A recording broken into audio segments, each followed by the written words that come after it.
Amis internautes, n'oubliez pas de liker, de vous abonner et de cliquer sur la note de notification pour ne rien rater. À peine investi à la tête du Bénin, le président Romuald Wadayi a entamé cette semaine une série de visites officielles au Nigeria, au Niger et au Burkina Faso.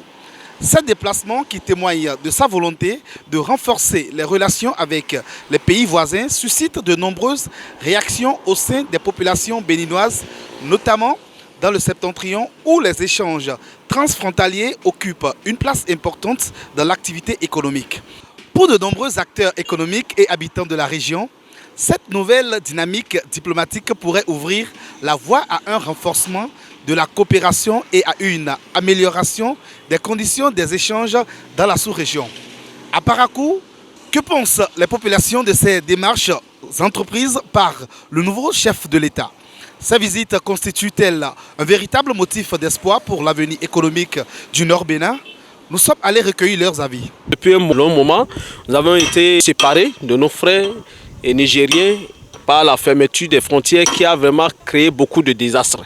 Les niveaux de vie qui ont vraiment baissé et je pense bien avec cette relance-là, ça va beaucoup trop nous profiter.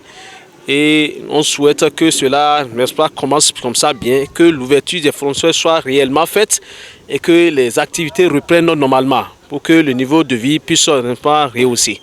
Moi, je suis très fier par rapport à notre nouveau président, M. Wadayi. Je suis content et je suis content encore.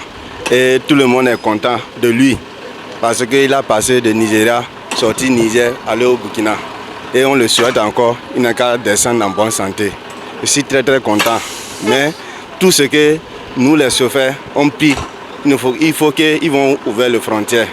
C'est ça qu'on prie. On prend un bagage de Cotonou pour aller à Malawi. Ça ne nous arrange pas, nous les chauffeurs. Et les transporteurs aussi, eux aussi, ça ne les arrange pas. Par exemple, maintenant, la dernière fois, ils ont augmenté le carburant. C'est à 750 le litre. Tu prends de là-bas pour Malawi, là qui reste, tu casses pneu, rien ne reste dedans. Donc s'ils ont ouvert la frontière, ça peut nous arranger au propos des transporteurs. Et nous aussi, on serait fiers, nous les chauffeurs. Parce que si le transporteur ne gagne pas, le chauffeur aussi ne peut rien gagner dedans. Il y a trop de souffrance. Il y a trop de souffrance. Si la frontière est ouverte, nous tous, là on est là vraiment, on va dormir en bonne santé. Tout ce que moi j'ai à dire au président de la ville du Bénin, M. Romuald Wadayi, vraiment que Dieu le protège pour nous. L'on vit pour lui. C'est ce qu'on souhaite. Tout le monde est fier, surtout le déplacement d'EA, vraiment, ça nous suffit d'EA. Nous remercions le PR de la manière dont il a commencé les activités. Que Dieu lui donne encore la longue vie, puisque c'est quelqu'un de vision, on a compris.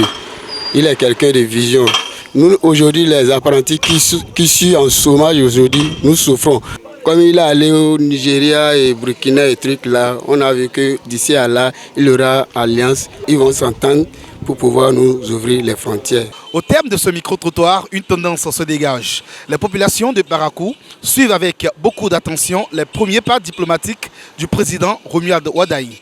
Si les attentes restent nombreuses, plusieurs citoyens voient dans ces visites un signal encourageant en faveur du renforcement de la coopération régionale et du développement des échanges économiques entre le Bénin et ses voisins. Reste désormais à attendre les retombées concrètes de ces rencontres. Une chose est certaine, les habitants du septentrion nourrissent l'espoir que cette nouvelle dynamique diplomatique puisse contribuer à améliorer leurs conditions de vie et à redonner un nouvel élan aux activités économiques de la région. Merci d'être resté jusqu'à la fin. Merci pour l'écoute. Si vous n'êtes pas encore un abonné BLTV, abonnez-vous et cliquez ensuite sur la cloche de notification pour rester toujours au parfum des informations BLTV. À la prochaine.